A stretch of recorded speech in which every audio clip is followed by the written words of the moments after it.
Dans le New York des années 80, deux mafias règnent sur la ville. L'une contrôle les rues, l'autre les tribunaux. Big Apple, là où naissent les plus grands rêves. La ville qui ne dort jamais tient en éveil l'une des figures les plus iconiques de la pègre. Tel un flash de paparazzi, ou d'un coup de 357 Magnum dans la nuit. Portant un costume 3 pièces, avec le sourire en coin et un carnet d'adresses plus chargé qu'un PV du FBI, le capo di tutti capi, comme l'appelait la presse, faisait sa loi avec style. John Gotti, a.k.a. The Teflon Don. Bienvenue dans ce nouvel épisode de Echo Room. Away from snitches, fuck a cop, keep the family name.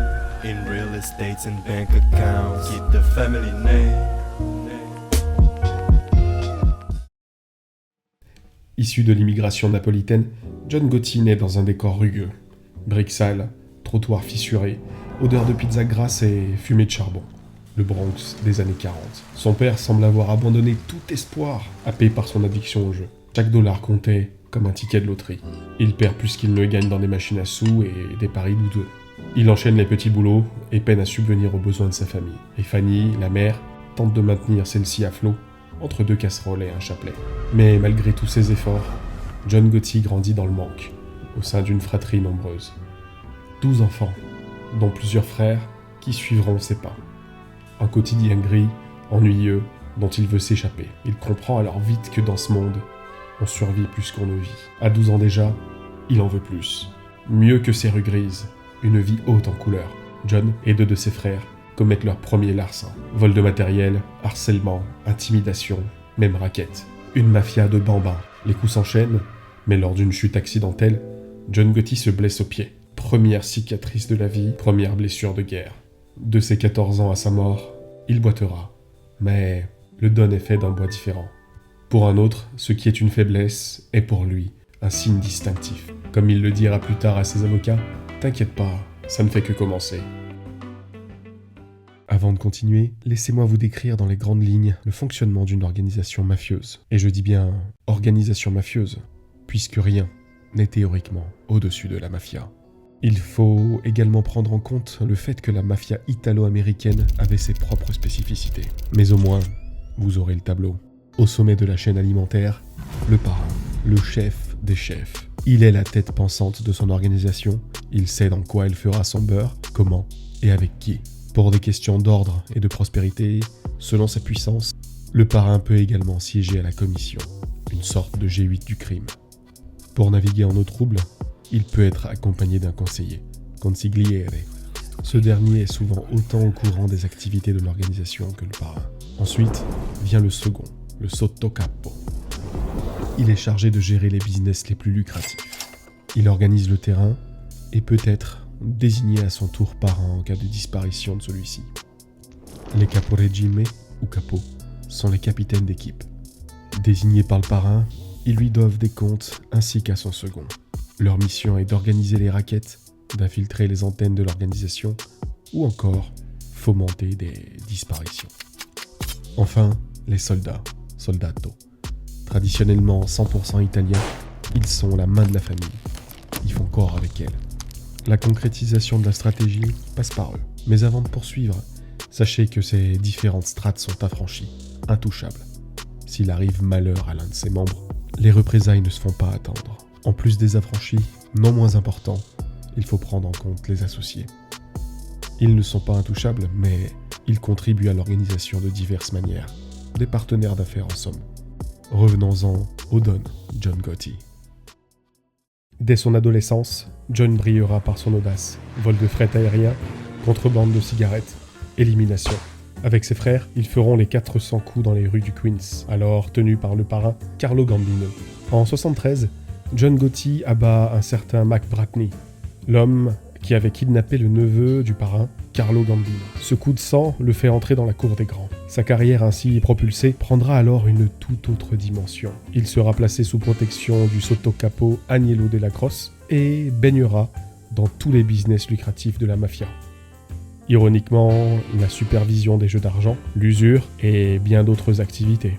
Mais comme vous le savez, Johnny Boy veut être son propre chef. Il profitera d'un moment charnière entre succession de capo di tutti capi, restructuration du commandement et de l'arrivée de Paul Castellano à la tête de la famille pour braver l'interdit et commercer le diable en chimie. Et oui, Gotti veut lui aussi le pouvoir, l'argent du pouvoir et la liberté du pouvoir. La dope, la blanche, les stupes, peu importe. Voici son nouveau business. Par peur et par respect envers Carlo Gambino, il prendra ses distances avec la famille, mais John Gotti n'aime pas vivre dans l'ombre.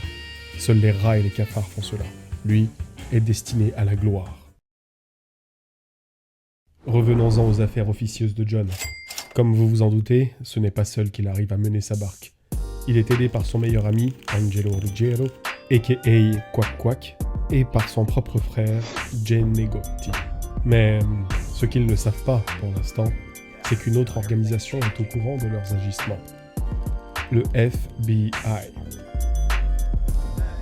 I let a bitch know a little bit about me, but never in the detail of my activities. All she gotta know is I'm fly, got G's. 70% chance I'ma get the pussy. Got a good business, ran for many years. None of you suckers can sit on this chair. When the big boys talk, you can hear the whispers. No bullshit allowed, I'm a A-lister. Only thing is left for you to say. En 1983, 13 membres de la famille Gambino sont mis en accusation pour trafic de produits illicites. D'autant plus que, depuis 1980, Gotti et ses associés sont sur écoute. Les bandes sont retranscrites à l'écrit et tout est mis à jour. Les opérations liées à la cam, le mépris de John pour son nouveau parrain et son plan personnel. Faire sauter, coûte que coûte, Castellano, qui est de fait mêlé au business officieux des trois. Le hic, c'est qu'en tant qu'accusé, le parrain peut légalement avoir accès aux bandes et donc découvrir la réalité. Johnny doit donc gravir les échelons en peu de temps pour étouffer cette affaire. Son charisme lui permettra de convaincre le consigliere en arguant sur la mauvaise qualité de Castellano en tant que parrain. Il appuiera principalement sur la réputation en berne du parrain, son inefficacité en termes de business, sa médiocre gestion globale, bref, le comité directeur de la Cosa Nostra donnera carte blanche à Gotti. Il ne grimpait pas l'échelle, il la brûlait derrière lui.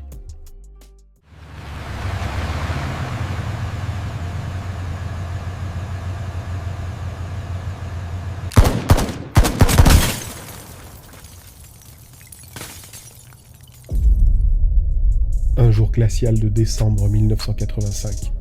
Un rendez-vous au restaurant, des coups de feu. Paul Castellano et son sottocapo Thomas Bellotti tombent sous les balles des hommes de main de Gotti. Yesterday, Paul Castellano, the head of the Gambino family, the largest of them all in this country, murdered outside a restaurant on East 46th Street. Le Day Pardon scelle son propre destin. Il est désormais le parrain des Gambino. De nouveau pleinement intégré à la famille Gambino, baigné de lumière, le Don pèse. Son, the bag's not gonna chase itself. I need. $1,5 milliard de revenus annuels pour la mafia, selon le New York Times, 10 à 12 millions de dollars de gains annuels personnels, des accusations annulées, des procès abandonnés ou des peines réduites au minimum. C'est une vraie star. Son mode de vie est luxueux, flamboyant, il porte des costumes sur mesure et l'enfant des rues, désormais, les contrôle avec panache et style. Un nouveau vent souffle donc sur les affaires et les réorganisations lui permettent de nommer ses amis et hommes de confiance à des postes clés. Son emprise est totale. Et comme pied de nez aux médias et au gouvernement, il ira même jusqu'à organiser les assemblées de la mafia en public. Bien entendu, sans jamais y parler affaire. Tout lui sourit, pour le moment. Pour en arriver là, ce qui devait être fait a été fait. Assassinat, trafic en tout genre, organisation de malfaiteurs, tout ceci alimente la machine du FBI qui le tient depuis longtemps sous surveillance. Les écoutes réalisées dans les rues, les micros planqués dans ses résidences, le travail de fond des détectives et la propre arrogance du Don causeront sa perte. Le 11 décembre 1990, Gotti est arrêté. La presse s'embrase, devient hystérique. Crime family can only look at the moon through jailhouse bars. He was guilty of the murder of Paul Castellano, of the murder of Robert DiBernardo, guilty, of the murder of Louis Melito, guilty, and of the... Le jury déclare John Gotti coupable de tous les chefs d'accusation. La perpétuité. Les ailes brûlées, le parrain retournera à l'ombre et décédera à 61 ans d'un cancer de la gorge, en prison. Après sa mort, Dieu lui-même ne semblait pas vouloir de lui. En effet, le diocèse catholique de Brooklyn refusera l'organisation de la messe d'avant-mise en terre du défunt parrain. Et il finira tout de même enseveli dans le caveau familial situé dans le Queens, auprès des siens. Fascinant, n'est-ce pas ? Voir comme une ascension née de la rage, de l'ego et du sang peut ramener un homme à l'ombre. Comme quoi, même le téflon finit par coller. Sommes-nous tous destinés à la lumière et quel est le prix de la réussite ? Que vaut la lumière si elle finit toujours par brûler ? À vous de me répondre.